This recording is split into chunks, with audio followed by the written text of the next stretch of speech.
안녕하세요. 어르신의 건강과 행복을 위한 가장 든든한 보금자리 케어스토리 장기요양기관 운영지원국장 강성만입니다. 저희 케어스토리 장기요양기관은 어르신의 안전한 기관 이용을 위해 매분기 응급상황 대응 요령 교육을 관계 규정에 따라 철저하게 실시하고 있습니다. 특히 코로나19가 대유행하고 있는 엄중한 상황일수록 어르신과 종사자분들의 응급상황에 적절하게 대비할 수 있도록 더욱 주의 깊게 교육이 이루어져야 합니다. 본 영상은 케어스토리 장기요양기관에 제공해 드리는 교육 영상으로 응급상황의 유형, 행동 요령, 사전 준비사항, 신고법 등의 내용을 담고 있으며 케어스토리 장기요양기관의 종사자분들께서 다양한 응급상황으로부터 소중한 생명을 지켜낼 수 있는 역량을 한층 더 강화해 드릴 것으로 기대합니다. 저희 케어스토리와 함께 하시는 종사자 여러분은 수준 높은 교육을 통하여 국내 최고뿐만 아니라 세계 최고의 우수한 장기요양 요원이 될 수 있다는 믿음과 자부심을 가지고 지금부터 응급상황 대응 교육을 시작하겠습니다.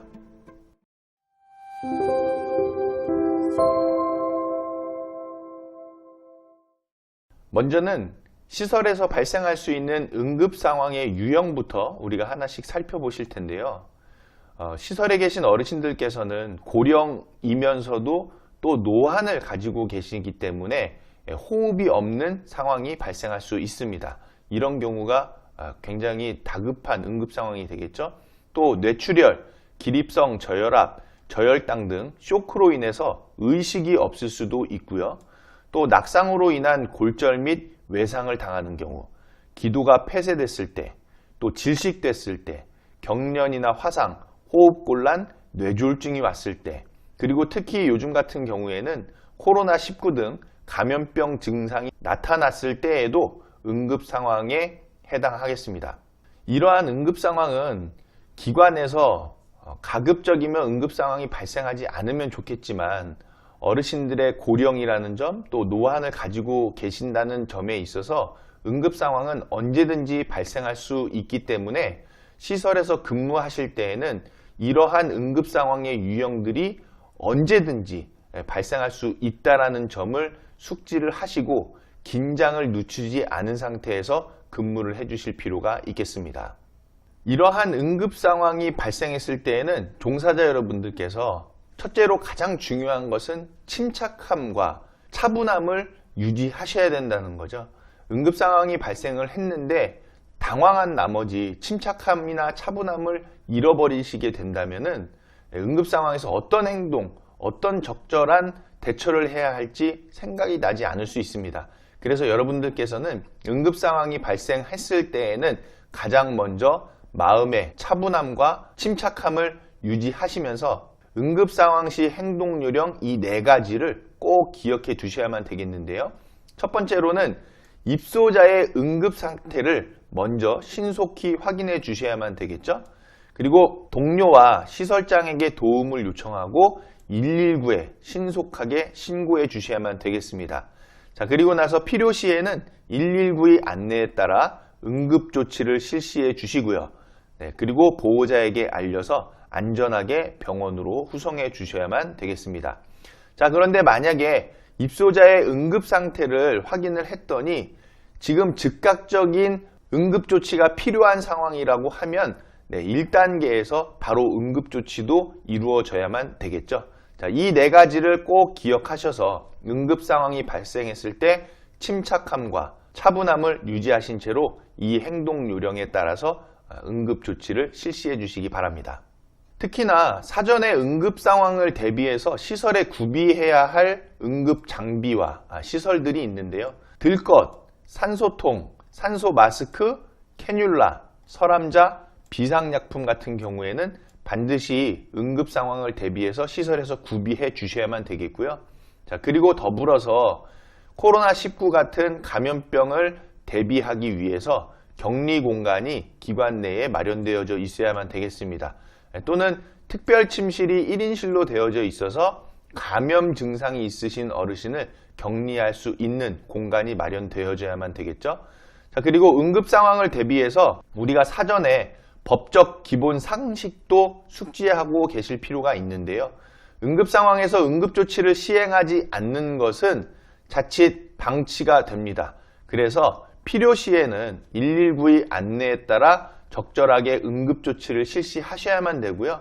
119에 신고하기 전에 신속하게 먼저 응급조치가 필요한 상황일 때에는 여러분들께서 응급상황 대응 요령에서 배우신 것처럼 그 응급조치를 바로 실시해 주셔야만 하겠습니다. 또 어르신께 응급조치를 해드리기 위해서 보호자에게 사전 동의를 받아야 하는지 질문을 해주시는 분들이 계신데, 응급조치는요, 응급상황에 따라 즉각적으로 실시하거나 필요시 119의 안내에 따라서 실시하는 것이죠. 그래서 응급조치 동의를 보호자로부터 받아두지 않았다고 해서 응급상황에서 적절한 응급조치를 실시하지 않는 것은 방치가 될 수 있다는 점도 꼭 숙지하시기 바랍니다. 특히 코로나19 팬데믹으로 인해서 연일 코로나19 감염자가 속출하고 있는데요. 우리 장기요양기관에서 코로나19 감염자가 발생했을 때에는 어르신들께 굉장히 큰 타격이 되고 피해가 될 수 있기 때문에 우리가 사전에 코로나19에 대한 예방활동과 그리고 유증상자가 발생했을 때의 행동수칙을 꼭 숙지하고 계셔야만 됩니다. 자, 먼저 코로나19의 주요 증상부터 살펴보시면은 발열 37.5도 이상이 나타나는 점, 그리고 기침, 호흡곤란, 오한, 근육통, 두통, 인후통, 후각, 미각의 손실과 폐렴 등이 나타날 수 있다는 거죠. 자, 코로나19 증상이 혹시라도 어르신과 종사자분들께 나타난다면 이 10가지 행동수칙을 꼭 숙지해서 지켜주셔야만 되겠습니다. 먼저 격리공간이나 1인실, 특별침실에 해당 유증상자를 격리하고요. 마스크, 비닐장갑, 위생복을 착용한 상태에서 해당 유증상자와의 직접적인 접촉은 삼가하고 상태를 지켜볼 수 있게끔 관리해야 되겠습니다. 자, 그리고 코로나19 임상 증상이 지속되거나 증상이 심해지는지를 관찰해 주시고요. 외출이나 외박 면회는 당연히 금지해야 되겠죠. 또 진료가 있는 경우에는 반드시 코로나19 임상 증상이 있다는 것을 알려주셔야만 되겠고요. 발열이 지속되거나 증상이 심해지면은 1339번 또는 지역번호 플러스 120번이나 지역보건소에 문의해 주시고 선별진료소를 우선 방문해서 진료를 받아야만 되겠습니다. 자, 그런데 이때 119 구급차도 이용할 수 있는데요. 119 구급차를 이용할 때에는 반드시 코로나19 임상 증상이 있다는 것을 잊지 말고 알려주셔야만 되겠죠. 또 의료기관을 방문할 때에는 반드시 시설 차량이나 보호자 차량을 이용하고요. 마스크는 절대로 내려서는 안 되겠습니다. 마스크는 제대로 꼭 착용해 주셔야 되겠죠. 항상 흐르는 물에 비누로 손을 30초 이상 꼼꼼하게 자주 씻어 주시고요. 기침이나 재채기를 할 때에는 옷소매나 휴지로 입과 코를 가려 주셔야만 됩니다. 개인 물품은 반드시 따로 사용해 주시고요. 자주 접촉하는 표면은 매일 청소와 소독을 실시해 주시기 바랍니다. 자, 그럼 지금부터는 소중한 생명을 지키는 안전상식 119 구급신고법을 함께 살펴보시겠습니다. 자, 먼저 응급 환자가 발생했을 때는 이렇게 신고해 주셔야만 되겠는데요. 환자가 있다는 것을 먼저 119에다가 알려주셔야만 되겠죠. 자, 전화가 이렇게 될 겁니다. 119입니다. 무슨 일이세요? 자, 그러면 우리가 침착하고 차분함을 잃지 말고 환자가 있습니다 라고 정확하게 설명해 주실 수 있어야 되겠죠. 자, 그리고 나서 환자가 있는 위치도 정확하게 안내해 주셔야만 되겠습니다. 자, 대화가 이렇게 되겠죠. 환자가 있는 주소를 말씀해 주세요. 이렇게 안내가 되면 대전시 중구 평촌로길 땡땡번지입니다 라고 안내해 주실 수 있어야 되기 때문에 우리가 기본적으로 시설 주소 정도는 반드시 외워두시고 있는 것이 좋겠습니다. 혹시라도 주소 정보를 잊어버리셨다거나 또는 당황한 나머지 주소가 기억이 안 난다고 했을 때는 위치를 알 수 있는 그런 정보에 대해서 생각을 해 보셔야 되겠죠. 예를 들면 큰 건물의 상호나 전화번호 같은 것들, 엘리베이터 고유번호를 나름대로 엘리베이터를 사용할 때마다 한 번씩 보면서 기억을 해둔다든지, 또는 국가 지점번호 산악 위치라든지 고속도로의 이정 좌표 또는 전봇대 번호, 그리고 새 주소와 도로명 같은 것도 위치를 알려드릴 수 있는 좋은 정보가 되니까요. 우리가 일상생활에서 항상 이러한 부분들을 상시적으로 유심히 주의 깊게 관찰하셔서 혹시라도 기관의 주소가 생각나지 않을 때에는 이러한 위치 정보를 제공해 드릴 수도 있어야 되겠습니다. 기관의 위치 정보까지도 안내해 주셨다면 이제는 환자가 아픈 곳을 말씀해 주실 수 있어야 되겠는데요. 119에서 환자가 의식이 있고 숨은 쉬고 있나요? 어느 부위가 아픈가요? 라고 물어보신다면 어르신께서 가슴이 아프다고 하시면서 쓰러졌는데 숨을 쉬지 않으세요 등 어르신의 지금 아프신 곳, 응급 상황에 대해서 정확하고 구체적으로 전달해 주실 수 있어야만 되겠습니다. 자, 그리고 나서 환자의 나이와 지병도 말씀해 주셔야 되는데요. 119에서 환자의 나이와 평소에 지병이 있으면 말씀해 주세요 라고 요청을 하면 몇 세이시고 평소에 어떤 병이 있어서 어떤 약을 드신다 라는 것을 우리가 사전에 어르신께서 드시는 약에 대한 정보도 파악하고 계시고 또 어르신의 지병도 파악하고 계셔서 정확하게 119에다 전달해 주실 수 있어야만 되겠습니다. 자, 또한 119에 신고를 했는데 당황한 나머지 신고 장소가 부정확하게 전달이 된 거예요. 또는 119에서 응급 상황에 있어서의 의료 지도도 할 경우가 있거든요. 그래서 다시 119에서 신고자에게 연락하는 경우가 있어서 예비 연락처도 알려주셔야만 되겠습니다. 자, 신고자의 이름과 예비 연락처도 전달해 드리는데요. 119에서 전화하신 분 이름과 통화 가능한 다른 연락처를 알려주세요 라고 요청을 하시면 제 이름은 누구고 이 전화 말고도 통화 가능한 전화번호가 몇 번이다 라는 것도 전달해 주셔야만 합니다. 자, 이러한 상황까지 되면은 이미 구급차는 환자가 있는 곳으로 가게 되고요. 그때에 전화를 끊지 말고 의료 지도를 받으면서 침착하게 응급처치를 하면서 구급차를 기다려 주시면 되는데요. 즉 의료 지도를 받고 응급처치를 하는 단계가 되겠습니다. 119에서요 의료 지도를 해주시는데 예를 들어서 환자가 숨을 안 쉬면 가슴 한가운데를 강하고 빠르게 눌러주세요 라고 의료 지도를 해주시면 그에 따라서 침착하게 네 지금 누르고 있는데 몇 번 눌러야 하나요? 하면서 의료 지도에 따라서 침착하게 응급처치를 해주시면 됩니다. 자, 그럼 응급조치를 하면서 119 구급차가 오기 전까지 우리는 어떤 준비를 하면 좋을지 지금부터 보실 텐데요. 119에서 제공해드리는 의료 지도에 따라서 적절하게 응급처치를 시행해 주시면 되겠습니다. 자, 119에서 어떻게 응급처치 해주세요 라고 안내해 주시죠. 그래서 구급차가 도착하기 전까지 침착하게 의료 지도를 받으면서 응급처치를 실시해 주시면 되는데요. 자, 가까운 소방서나 또 이 교육 영상의 뒤편에서 응급처치 방법에 대해서도 설명 영상을 드릴 건데 가까운 소방서에서도 응급처치나 심폐소생술 교육을 실시하고 있기 때문에 코로나 상황이 조금 진정이 되면은 이러한 교육도 진행을 하시면 좋겠고요. 그리고 이와 관련해서는 119 또는 관내 소방서에 문의하셔도 좋겠습니다. 구급차가 시설까지 거의 오면은 이제 구급차가 잘 기관에 들어올 수 있도록 길 안내를 좀 해주셔야 되겠죠. 자, 응급처치 하는 사람 외에 다른 사람이 있는 경우에는 구급차가 올 만한 곳까지 나가서 안내를 해주시면 구급차의 도착이 더욱 빨라질 수 있겠습니다. 응급차가 도착하게 되면은 어르신을 의료기관으로 후송하는 경우도 있거든요. 그래서 우리가 미리 응급차가 도착하기 전에 준비하면 도움이 되는 물건들이 있는데 예를 들면 신분증이나 여권, 의료보험증, 진찰권 등이 되겠고요. 그리고 현금이나 신용카드, 신발이나 의복 같은 생필품과 평소 복용 중인 약도 같이 준비하시면 도움이 되겠습니다. 이제 구급대원이 도착하시면요.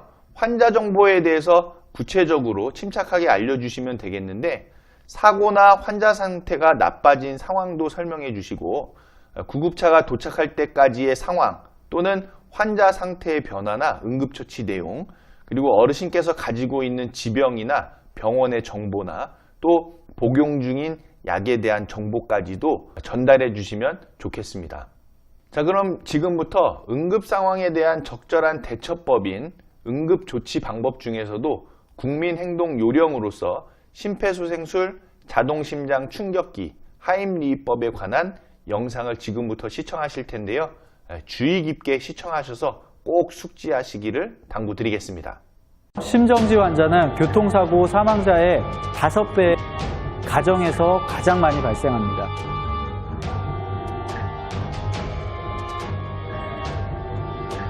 구급대원이 현장에 도착하기까지는 평균적으로 6분이 소요됩니다. 그 사이에 4분이 지나면 심정지 환자의 뇌가 사망하기 때문에 심폐소생술을 배운다는 건 내 가족을 살리는 길입니다.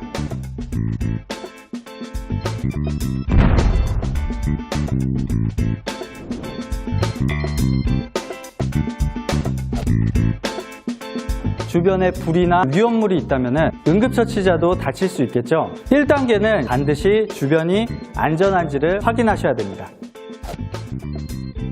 환자의 의식을 확인할 때는 뺨을 때리거나 몸을 흔드는 등의 행동을 절대로 해서는 안 됩니다. 환자가 쓰러질 때 목뼈나 허리에 상처가 있다면 흔드는 순간 더 큰 손상을 만들 수 있기 때문입니다. 그럼 어디를 확인해야 될까요? 우리 몸 중에 가장 단단한 뼈 중 하나인 이 어깨뼈를 위에서 아래로 두들겨 주시는 것이 좋겠습니다. 만약 앞에서 두들기게 되면 장기 손상이 있는 환자의 경우에는 부상 부위를 더 크게 만들 수 있습니다. 심폐소생술은 의식과 호흡이 없는 환자에게 하는 응급처치이기 때문에 당황해서 확인도 안 하고 심폐소생술부터 하게 됐다가는 더 다치게 할 수 있으니 명심하셔야 됩니다.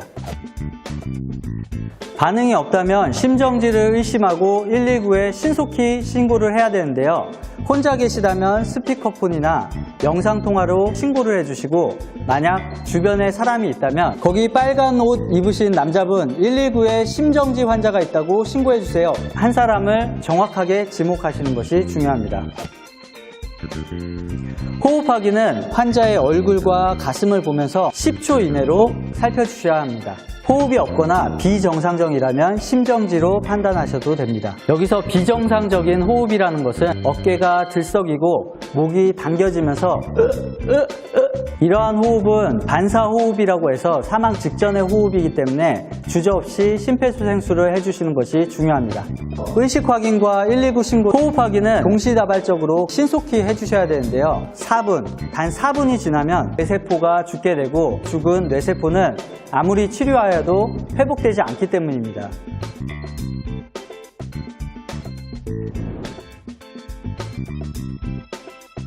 환자의 상의가 가슴 압박을 할 때 방해된다면 상의를 벗겨주시거나 가슴 압박 위치라도 노출시킨 다음 실시하시면 됩니다. 가슴 압박은 3단계로 나눠서 설명해 드리겠습니다. 가슴 압박 위치는 젖꼭지 정중앙 가운데 부분을 압박하는 걸로 알고 계신 분들이 많이 있는데요. 2010년도부터는 가슴뼈의 아래 부분 절반 위치로 변경이 되었습니다.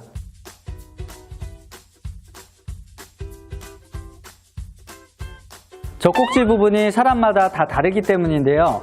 만약 위치를 찾기가 어려우시다면 명치에서 2마디 정도 위쪽으로 올라온 곳을 잡으시면 됩니다. 정확한 압박 위치는 심장을 제대로 압박하고 주변의 뼈들의 골절을 최소화하기 때문에 중요합니다. 손은 오른손이든 왼손이든 편한 부분에 손꿈치 부분을 압박점에 댄 다음 다른 손으로 깍지를 껴고 손가락이 갈비뼈에 닿지 않도록 당겨서 눌러주시면 됩니다.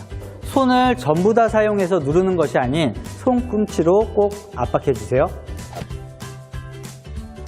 누르는 방법은 환자의 가슴 압박점을 중심으로 어깨 넓이로 다리를 벌리고 누르는 팔과 환자의 몸이 수직이 되도록 만들어주신 다음 분당 100에서 120회 속도로 30회를 5cm 정도가 압박이 되게 눌러주시면 됩니다. 확실히 와닿지가 않을 텐데요. 자, 저를 따라서 숫자를 세보겠습니다. 하나, 둘, 셋, 넷, 다섯, 여섯, 이 정도 속도입니다. 그리고 깊이는 베개나 인형을 바닥에 두고 가슴 압박을 하면서 몸으로 기억할 수 있도록 해주시는 것이 중요합니다. 가슴 압박은 누를 때도 중요하지만 뗄 때도 누르기 전 상태까지 올라오는 것이 매우 중요한데요. 대부분의 사람들이 힘으로 누르는 것을 본 적이 많은데요. 소방대가 도착하기 전에 힘이 다 빠져서 제대로 된 압박을 못하는 경우가 많습니다. 압박을 하실 때는 손을 쫙 펴신 다음에 반드시 굽어지는 부분이 이렇게 정면에 바라보게 비틀어서 눌러주시는 것이 중요합니다. 그냥 옆으로 하다 보면 자기도 모르게 손이 굽어지면서 제대로 누르지 못하는 경우가 생깁니다.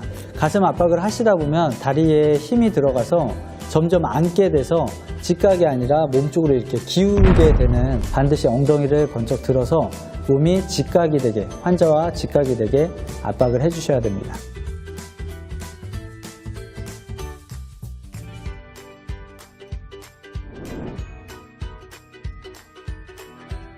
숨이 들어가는 길이 막혀 있으면 인공호흡이 제대로 될 수 없겠죠. 인공호흡의 첫 번째는 기도 유지입니다. 기도 유지는 한 손으로는 환자의 이마를 덮고 두 손가락으로 턱뼈의 끝부분을 받쳐서 함께 들어 올려 주시는 겁니다. 턱뼈의 끝부분이 아닌 그 아래에 있는 말랑말랑한 살 부분을 누르면서 올리시게 되면 혀가 뒤쪽으로 말려 들어가고 기도가 막히기 때문에 반드시 턱뼈를 잡고 올려주시는 것이 중요합니다. 기도 유지를 한 후에는 이마를 덮었던 한 손으로 코를 막아서 1초가량 불어주시면 됩니다. 이때 바람을 불면서 눈끝으로는 가슴 부분을 쳐다봐서 가슴이 올라오는 것을 확인하고 입과 코를 막았던 손을 1초 정도 떼고 다시 숨을 불어 넣어주시면 됩니다. 실습을 하다 보면 코를 계속 잡고 계신 분들이 있습니다. 이런 경우에는 바람이 가슴 속에 들어갔다가 제대로 나오지 못해서 폐가 손상되는 결과가 나타나기 때문에 반드시 입을 뗐을 때는 손도 놔서 들어갔던 바람이 충분히 나올 수 있도록 해주셔야 됩니다. 보통 드라마나 연출된 장면을 보면 입을 맞대는 정도로만 인공호흡을 하는데, 이렇게 하게 되면 입 옆부분으로 바람이 새어나가기 때문에 이렇게 벌리고 환자의 입을 완전히 덮은 상태로 인공호흡을 하는 게 중요합니다.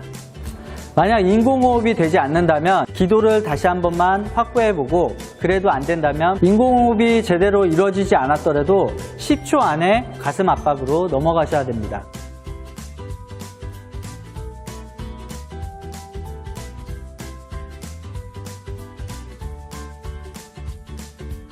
심폐소생술 가이드라인에는 인공호흡이 숙달되지 않으신 분이나 인공호흡을 할 수 없는 상황에는 가슴 압박만 하는 것을 권장하고 있습니다.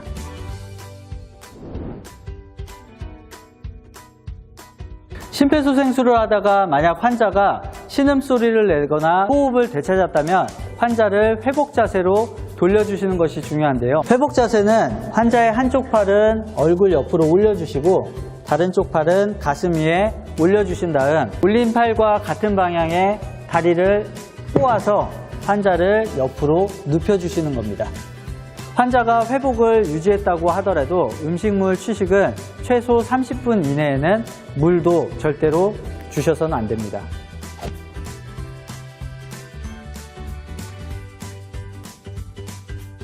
혹시 나한테 이런 일이 있겠어 하시는 분들이 굉장히 많을 텐데요. 내 생에 단 한 번 일어난 응급 상황에서의 환자가 여러분들의 사랑하는 사람이라고 생각해 보세요.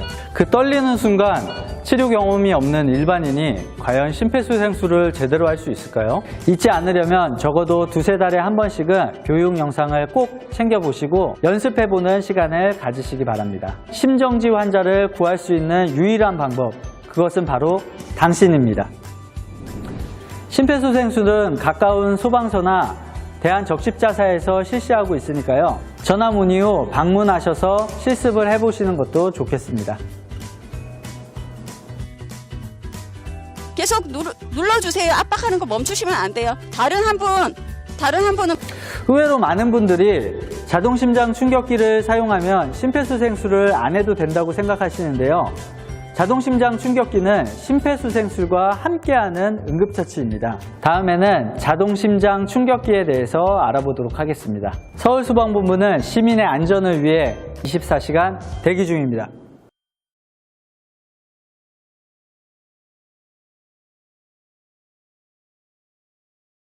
자동 심장 충격기를 사용하게 되면 심폐소생술은 하지 않아도 된다고 생각하시는 분들이 많으신데요. 절대 아닙니다.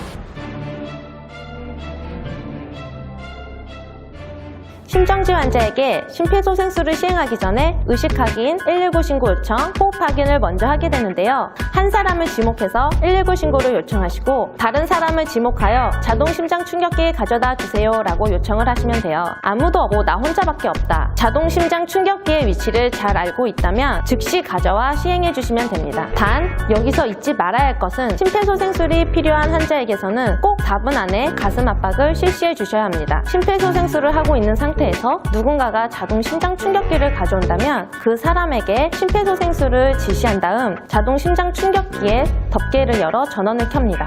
장비 작동 정상. 자동 심장 충격기에는 총 2개의 패드로 되어 있습니다. 하나는 우측 쇄골 아래쪽에, 또 다른 하나는 좌측 유두선 바깥쪽, 겨드랑이 중앙선에 부착해 주시면 됩니다. 이때 중요한 것은 패치를 부착하기 위해 심폐소생술이 중단되어서는 안 됩니다. 패드를 부착하실 때 또 다른 유의점.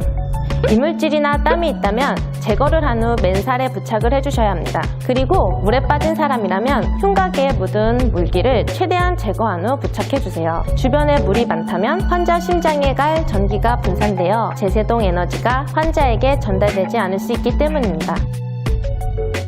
패드 커넥터는 패드에 연결된 선을 말합니다. 이걸 기계에 꽂으면 환자에게서 떨어지라는 소리와 함께 분석 진행 중이라는 음성이 나올 겁니다. 심장도 분석 중입니다. 환자에 접촉하지 마십시오. 이때 심장 분석에 오류가 나지 않도록 심폐소생술을 시행하고 있는 사람은 물론 주변에 있는 모든 사람을 환자에게서 떨어지게 해주세요. 제세동이 필요합니다. 충전 중입니다. 이때 자동으로 충전되는 시간에도 심폐소생술을 중단해서는 안 됩니다. 충전이 다 됐고 환자에게서 떨어지세요 라는 음성이 나오면 환자에게서 떨어진 사람이 없는 것을 내 눈으로 확인을 한 후 반짝이는 제세동 버튼을 눌러주세요. 버튼을 누른 다음 즉시 심폐소생술을 시행해 주시면 됩니다. 환자가 의식을 차리거나 119 구급대가 도착할 때까지 자동 심장 충격기의 지시에 따라 이전 과정을 반복해 주시면 됩니다. 심폐소생술로 심정지 환자의 생존율은 2배 이상 증가하며 자동 심장 충격기를 사용할 경우 생존율은 4배 이상 증가한다고 합니다. 내 생에 단 한 번 일어난 응급 상황에서 환자가 내가 사랑하는 사람이라고 생각해 보세요. 2-3달에 한 번씩 심폐소생술과 자동 심장 충격기 교육 영상을 챙겨보는 습관을 가지시길 당부 부탁드립니다. 우리 소방관들은 시민들의 안전을 위해 24시간 항시 출동 대기 중입니다. 여러분은 하임리법에 대해서 알고 계시나요? 아마 영화나 드라마에서 갑자기 음식물을 먹다가 목에 걸려서 하는 응급처치로 알고 계실 텐데요. 지금부터 음식물이 목에 걸렸을 때 할 수 있는 응급처치 하임리법에 대해서 알려드리겠습니다. 하임리법은 반드시 기도가 폐쇄된 환자한테 처치해야 되는 응급처치입니다. 숨을 제대로 쉬지 못하며 얼굴이 파랗게 질려가거나 말을 하지 못하는 환자를 말합니다. 이렇게 완전한 기도 폐쇄가 확인되면 119에 먼저 신고를 해주셔야 합니다. 만약 기침을 할 때 소리가 나거나 어느 정도 말을 할 수 있다고 하면은 부분적인 기도 폐쇄이기 때문에 자발적인 기침을 유도하는 것이 중요합니다. 이때 하는 기침은 목에서 하는 마른 기침이 아니라 복부에서 끌어올리는 기침을 해주셔야 됩니다. 지금 한번 보여드릴게요. 이렇게 해주시면 됩니다. 기도 폐쇄가 확인되면 절대로 물이나 음식물을 주셔서는 안 됩니다. 하임리법을 하기 위해서는 먼저 환자의 뒤에 처치자가 서는 것이 중요합니다. 이때 처치자는 그냥 서는 것이 아닌 환자의 다리 사이에 내 다리 한쪽을 넣어서 앞굽이 자세가 되도록 쓰셔야 합니다. 환자의 뒤에 선 다음에는 환자의 명치 끝과 배꼽을 찾아서 그 가운데 부분을 압박하는 것이 중요합니다. 이때 압박을 하실 때는 엄지손가락을 넣은 상태에서 주먹을 쥐어 엄지손가락의 끝부분이 압박점을 잡게 해주시고 다른 손은 주먹의 뒷부분을 잡아서 환자의 배를 대각선 위로 당겨주셔야 됩니다. 단순히 당기는 느낌이 중요한 것이 아니라 팔로 옆구리를 완전히 조여서 공기가 압축되게 만든 다음 당겨주시는 것이 중요합니다. 이후 환자가 의식을 잃었을 때에는 고개를 옆으로 돌려 내용물이 나오지 않았는지 확인하는 것이 중요합니다. 내용물을 꺼낼 때에는 입 옆부분으로 손가락이 들어가게 해서 훑어주시는 것이 중요합니다. 임산부의 경우에는 배를 밀칠 경우 태아를 다치게 할 수도 있고 복부 비만의 경우에는 배를 잡기가 어렵기 때문에 가슴 가운데 중앙을 압박점으로 해서 뒤쪽으로 당겨주시면 됩니다. 기도가 폐쇄된 환자가 다시 호흡을 찾았더라도 절대로 음식물이나 물 등을 주셔서는 안 됩니다.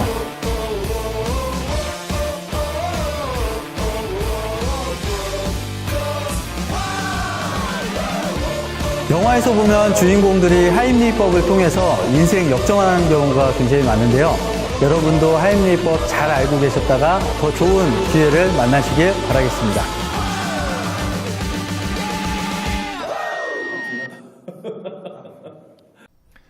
자, 영상을 주의 깊게 시청해 주셨죠? 방금 보신 대로 응급처치법을 꼭 잊지 마시고 숙지하셔서 응급 상황에 있어서 침착하게 그리고 차분하게 적절하게 잘 대처해 주시기를 당부를 드리겠고요. 마지막으로 우리가 꼭 기억해야 하는 번호 3가지를 안내 드리면서 교육을 마치겠습니다. 먼저는 119번은 다 알고 계시죠? 우리가 응급 상황에 있어서 신고해야 하는 전화번호고요. 자, 그리고 112번은 범죄로 인한 응급 상황도 발생할 수 있기 때문에 범죄 신고에 해당하는 전화번호라는 거 잊지 말고 숙지하시고, 자, 그리고 다양한 민원에 대한 상담을 위해서도 110번에서 민원 상담을 진행하고 있으니까요. 이 번호까지 꼭 기억해 주시기를 부탁을 드리겠습니다. 119, 112, 110번입니다.